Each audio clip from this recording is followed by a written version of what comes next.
Greetings, I am Liz. And I am Scandal. And, let's, Play a game together? Yay! Alright. No, you don't have a cough, you're just weak. Falls over. Poof. Soul leaves body at the first sign of stress. No. Alright, so welcome back, everybody. And, we've just discovered, wasting disease. I mean, waifu disease. Chronic animal waifu disease. Chronic anemia, probably, would be my guess. Anyway, but that would be very easy to, as far as I understand, anemia is usually very easy to diagnose, so it can't be that. I mean, I have heard some people misdiagnose anemia sometimes, like that. On the other hand, I would say it could be. I would say on the other hand, it's also possible she has anemia and something else. Something is causing chronic anemia. Yeah. And so it's going, for her understanding of things is, I just feel super weak all the time and they can't fix it. And they're going, you have this persistent anemia that no matter what we do, we can't fix it. So there's something underlying, but we don't know what it is. What if she has like an immunocompromised disease? That basically her body's attacking her red blood cells. So I've heard of situations like that where people are like, God, you just seem really anemic, and we try to get you to take all this iron. And it's like, not that. It's not exactly that. It's the fact that your body's literally trying to eat itself, which causes the anemia, which is again where they talk about sometimes this can take a long time, and the process is pretty intense. All right. Even if at times I feel super weak. I finally know her story. Oh my God, you don't know her whole story? What? Her entire story. At a time in the past with my mother, I went to doctors, lots of them. No one knew anything. And then I was here a month after that. And I've been here ever since with no answers. Sometimes I feel like a guinea pig. That is her entire life story? Yeah. You're kidding me. Her whole story. That's the whole story of Rena being sick. Her story. Oh my God. Okay. Sure. I don't even know honey. what to say about how bland that is. That's the spirit, Rena.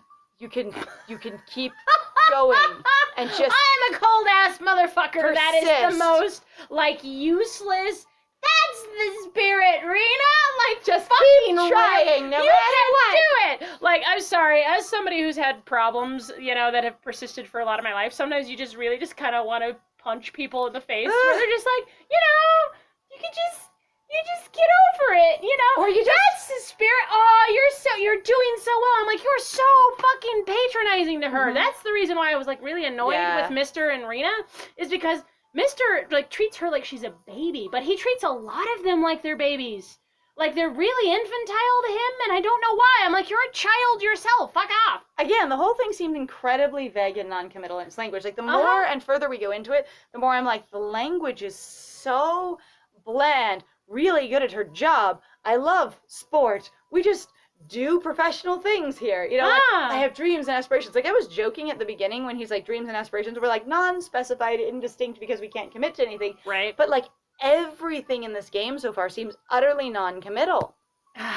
She tries to smile, even though she's actually succeeding in smiling. Her face is still a portrait of sadness. Portrait of sadness. Portrait We now. suddenly become a poet. A poet. A poet, and we didn't even know it. It's okay, we're going to use beautiful flowery words suddenly, because we're not actually describing anything in any detail, so now we can have the vocabulary. A portrait of sadness. However, if you took this screen cap and you put it somewhere and you're like, portrait of sadness, and you title it would look ironic. It really would. Honestly, guys, I challenge you to like just kind of post it to one of your friends without context, without the bottom words. Just take a screenshot real fast if you could, like, and then just show someone sadness. go a portrait of sadness, and they'll be like, what? You have to go to Lies and Scandal to understand. And just be like, no, this game. Oh my God, I'm going to die over this game. Why? This game is fascinating. Oh, there it is. Apparently she's just behind. Remember how we were really behind when we first met her? And we just kept talking about things that happened about 5 sentences ago? Right. So her face was just behind our dialogue about her face. Right. Like, she just couldn't keep up. What we did is we said her face was a portrait of sadness, and then she matched what we said to make our reality true. Oh, because the thing is that we're starting to do that, because is there anything I could do to cheer her up? Guess what? You want to know what I'm thinking is going to happen here? Chocolate! No, he's going to suggest something physical. Have you noticed most of the options? I will hug her. I will pet her head. I will kiss her. Huh. Okay. We just had a choice, though, so I'm not sure, because they're usually not that close together. But premium choice. Oh. Oh. Is there anything I could do to cheer up this portrait of sadness? Sometimes I really want somebody unironically just draw that picture, paint it, put it in a gallery, and it's a portrait of sadness, and it's this kawaii desu anime waifu going boo and little ha, and just a little smile, a little happy face, and just I feel kind of guilty for asking about her illness. Except for the fact that given that in the world that I'm in, which is not the real world where everybody's actually in, out there outside of the game, she's a minor and I'm a minor. And I have no right to her medical history. And it's really weird that we're both completely unsupervised in this hospital while we have serious stuff going on with us. and we're both minors, Uh-huh. actually. So I feel guilty about, like, making her sad. Maybe I should try to be sweet. I knew it was gonna be physical, but it contains slapping chocolate in So your I was face? right about chocolate and you were right that it'd be physical. It's, wow. Yeah. Between the two of us, we will figure out how weird this is going to be for us. Should I try to put a piece of chocolate? And again, not ask her. this isn't offer to put ointment on Miki's knee. This is, should I put ointment on Miki's knee? I don't. It's not, should I offer Louisa a hug? It's, should I ask for a hug? Yeah, there's such a level of There's a level entitlement. This is about me, you're doing it for me, or I'm doing it to you. There's no cooperation here. Like, we've talked about how in other games, both of us like basically equal partnership relationships. Like, that's the type we go for in general. And so there's this experience of going, in this one, the equal partnership is thrown out the window even harder in going, I am always either doing to or you're doing for. We're never doing together. Right. I think that's part of the tone I've been trying to identify a lot of this game of going, what are these themes? And I think that is one of the major overriding themes for me. And I'm just going to lay that out here is going, there's a lot of doing to or requests to do for, but there's no cooperation and involvement together at all. The equivalent exchange does not exist. And it doesn't have to be an exchange. It's just like teamwork partnership doesn't exist. Communication of asking them to be involved in his process in any way, or even just sharing information to allow them to be involved in his process in any way. Well, and the thing that I've always thought is really weird too is like I'm having a sort of this bizarre experience of going, like, I've recognized a lot of people who just go, you just didn't understand what I was asking for. And it's like, you didn't physically freaking ask anything. And you watch some people basically where they'll go, I did this thing for this person. And they were super excited.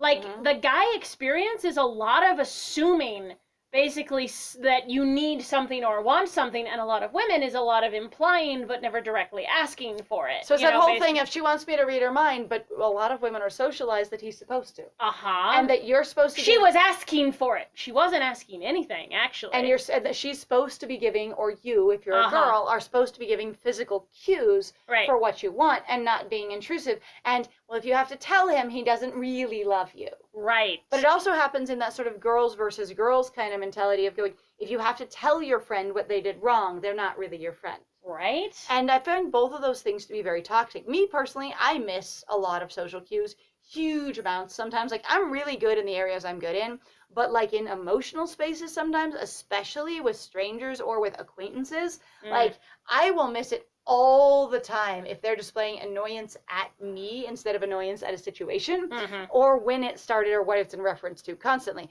But if someone comes up to me and be like, you hurt my feelings, you said that we weren't friends in front of so-and-so or the boss, and that sounded really aggressive. And I go, oh, what I was trying to say, like, one, I'm sorry that hurt your feelings. Two, I didn't mean to be aggressive, I apologize. And three, well, when I was trying to say it, what I meant was we only know each other at work and we're not close social friends outside of work. And a lot of times they're like, oh, well, that's great, cool. And then we walk away in about 5 minutes, everybody feels good and we get along great. And then there's the same thing that happens essentially with someone else, and they just kind of hate me for 6 months at work. And it's exhausting for them and confusing for me. And that's what I've experienced over and over again. And so it's like, I appreciate that there's no mystical intuition that just surprises you with how aware someone is about you, but like, you can be seen by being asked, by asking to be seen. Right. Like, you don't have to have someone just notice you off in the corner, and it's not necessarily more powerful if they do. You can walk up to someone and say, hey, will you notice me, basically, and they can choose whether or not to in that moment, and it's just as profound, because someone can really be like, yeah, no, to your face. That's actually one thing that I thought is really sad about a lot of stories, where it's like, it's not profound if you didn't just do it without me asking. It was a thing where I'd be like, I've already asked, I've already done my piece for asking, so I should be handed this thing, and I shouldn't need to keep asking. It's like, well, I mean, you should have asked Like, because a lot of people that I've watched be like, I've already asked, and you're like, no, you literally didn't ask. Well, I was doing this thing that somehow means asking. It could mean any other number of things. Well, I was there, I was wearing something cute, I was available, and my boyfriend just played video games all night. Did you ask him to make out with you? Right? Well, he would ask? Know. And going, well, he should think of it too. Okay, maybe he, quote, should. However, if you're not in that relationship space together, or he's been having a lot of other stuff going on, or if he doesn't pick up your cues and he thinks it would be irritating to you if he tried, blah, blah, blah. Or even a possibility of going, guess what he might not want to guess, or basically even want to do it. Or another one, he might want you to ask so he can feel wanted. Right? Oh my God. Hey, do you want to make out with me? And he'll go, really? And you're like, yeah. Or he's like, well, do you want to make out? And you're like, yeah, with you. And you can get the flutteries, because guys don't get the flutteries nearly enough, because socially we're not supposed to approach them. We, the girls, speaking for myself. And that's part of the binary and the heteronormative, fandom we speak of so often. There's a lot of guys actually that I've seen complain, going, I don't feel sexy, or I don't feel basically wanted. Yeah, and I've been like, that's really depressing, because there's a lot of stuff that I've always felt like about guys where it is like, aren't they supposed to be really sexy? And then I go, right, the problem is what you're talking about is actually what you can do for someone, usually. Like, are you capable? Are you strong? It's always about their personality rather than about their physicality, of going, I just look at you and go, God damn, man. In my experience, even if it is about their physicality, hot guy, he is a sex symbol, right? Right. Okay, and he's like either in a boy band, he's the actor of the, year, whatever it is. He is sexiest man alive according to Time magazine, whatever. Right. It's about his body. But my experience with the heteronormative, world, having been a girl all my life, is that and also interested in men, so you've had that experience. Right, and I have been interested in men in my life. It's happened. Whoa. I was gonna say, and being certainly raised to be interested in men. That was the only option, was the way I was raised.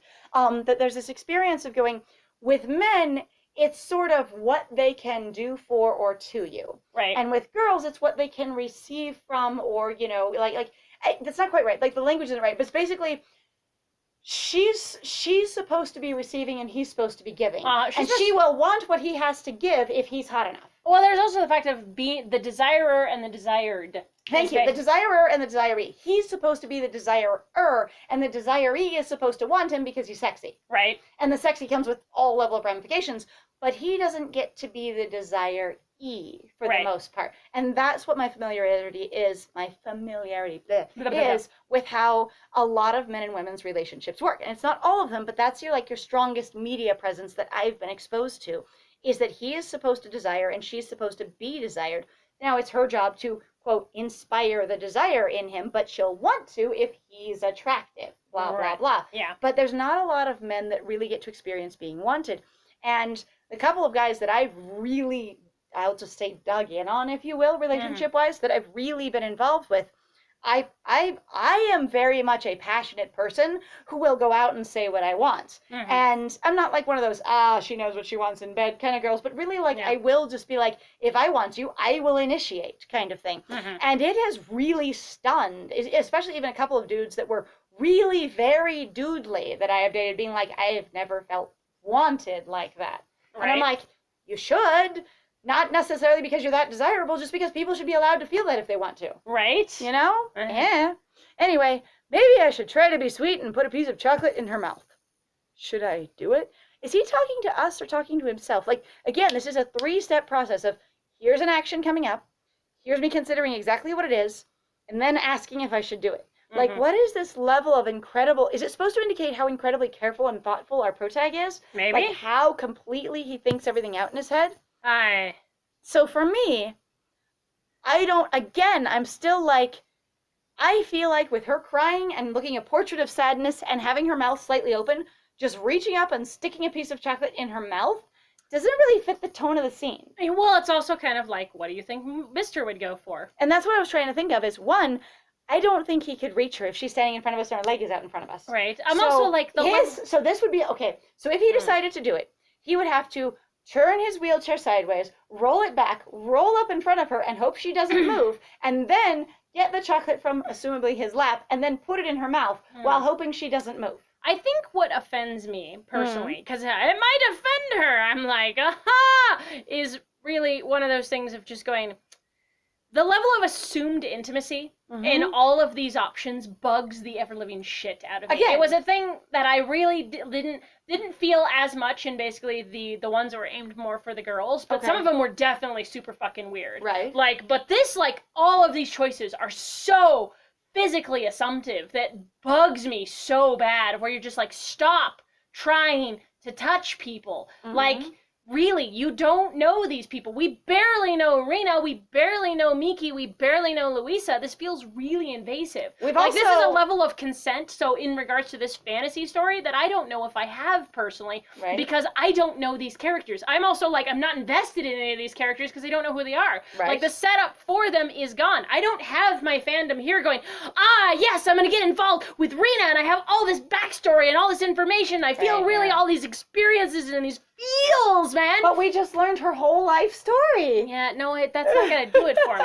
Because the thing is as somebody who's had, like, known people who've been chronically sick, and sometimes also known women who've been incredibly offended or basically very confused, and also where they have a lot of their bodily autonomy basically threatened or invaded on by men, this is fucking weird. Like, I don't understand this at all. And going, okay, so if it's supposed to indicate that he's super thoughtful, and that's why you're getting a check, double check, and then offer an option kind of thing. Right. If it's supposed to indicate that our protagonist is really thoughtful, that he overthinks, rethinks, and carefully analyzes everything, then I didn't pick that up at first, but I could start picking that up now, and I'm totally going to add that in. But at that point, it would be like, I would think that it'd be appropriate to say, no, it might offend her, because if he goes, should I put a piece of chocolate in her mouth? And then he thinks back to her going, I feel like a guinea pig. Basically, people are doing stuff to me all the time. And you go, oh, maybe I shouldn't just do stuff to her. Because even if conceptually giving her chocolate or doing something cute like, and you just offer the chocolate and she goes, ha, kind of thing. The idea in a void is charming.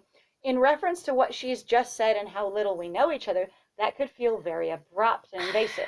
Again, but I'm like, part of me is also now at this point, because I can't access this character, just kind of wants to do put a piece of chocolate in her mouth just to see what the fuck the character is supposed to be, you know, to justify some of this. But the thing is, I also don't want to. Like, I actually was talking to Liza about it earlier, going like, I have felt more uncomfortable with the choices in this game, like this particular version from, you know, the Genius games that they've come up with, compared to all the others, and it's weird. Going like, I really, like, again, like we've picked one premium option. Like, I've been surprised. Like, we've genuinely picked one, and it was not a fun pick at all, in my opinion. Like, I was personally like, you have got to be kidding me. Also, I was going to say, it made sense because it felt very unlike a premium option in that it was, let her do her job, don't let her do her job kind of thing. Not a, hey, here comes something cute or romantic. And so, the really direct way these are in here, it almost sounds like they're making you have to choose between,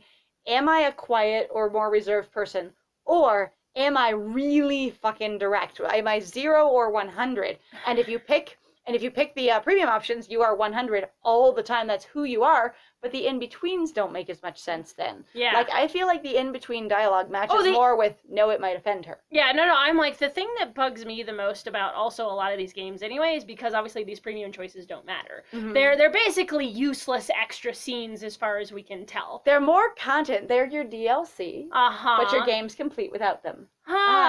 Wait, what? All right, so I'm going to go with, no, it might offend her. Yeah. All right. Put some chocolate in her mouth? Oh, what is she? Some sort of baby? And then the game kind of sort of, like, validates that you are treating her as a super young person, and is almost like, yeah, good job, don't put chocolate in her mouth. Which is weird to me. We've had that a couple of times. Going, you know what, it probably is way too soon to do this. And so it's like, where is the game trying to direct you with this? Like, what were they going for? Right. I wonder. Like, directorially, usually, if you are in a capitalist society and you do need money to survive, you want your game to be a source of revenue for you. I feel the premium options are more likely to cause people to give you revenue because they need that they need to get a hold of the gem somehow, even if it's watching ads or whether it's actually buying something. And so you generally want to drive them towards the premium options, but we continue to sort of get rewarded with, oh, I'm thinking more clearly and let's treat them more like a real person, which wouldn't necessarily be a reward to everyone, but to me going, oh, I have recognized that I might not be treating her fairly and equitably. That sounds like a great realization to me. Right. That's actually one of the things I was going to point out, though, that to both of us, we obviously have very different priorities compared to whatever the crap this writer was trying to go for, and we don't even know. That's kind of like where I'm like, what would happen if you went through the whole game and just bought all the premium options just to see what they were? And see what kind of a person you would be then. It's kind of like going with Yoey Beast Boys, where we were kind of like, there's quite a few of those premium options that we were just like, Jesus Christ, no. Like, and thankfully, Drakonishi came in and went, I did it for you. And it was wild. And we love, though, when people do that, like, completely. And yes, much sad face. Like, I felt very bad for them in that way of going, like, it did not sound like a fun time. No. But that's also, like, weirdly enough, I'm kind of having that response to this game, but I suppose I find that to be a little bit selfish on my end, going, will somebody please play through part of this because I don't want to. And the thing is I'll sometimes go back and do things when, as a completionist self that I am. And my friend's like, I'm so done. I'll be like, okay, here's what happened. On the other hand, my friend will do it with other things sometimes, going, okay, this new piece of this game came out. I'm going to go dig through it. And I go, well, don't spoil it for me, okay? That is pretty funny. Well, honestly, she can be some sort of baby at some other point. She still feels like she's being treated like baby in the next one. But is she baby? Is she baby? Is baby? Is baby? Mister is baby. So thank you very much for joining us. If you like what we do, please feel free to like, comment, and subscribe. And please also feel free to go check out our Ko-Fi or our Patreon. We got some links in the description down below. Also, if you'd like to help save us from the algorithm, please share our videos. It would be very much appreciated if you had a good time. Because that's definitely what we're here for, is to have a good time and to enjoy ourselves with more commentary, more information, more mindfulness. Yay. Other than that, I have been Scandal. And yeah, if you feel comfortable sharing, that would super help us out. And if not, no worries. And I have been Lies. And it was great playing with you. Bye!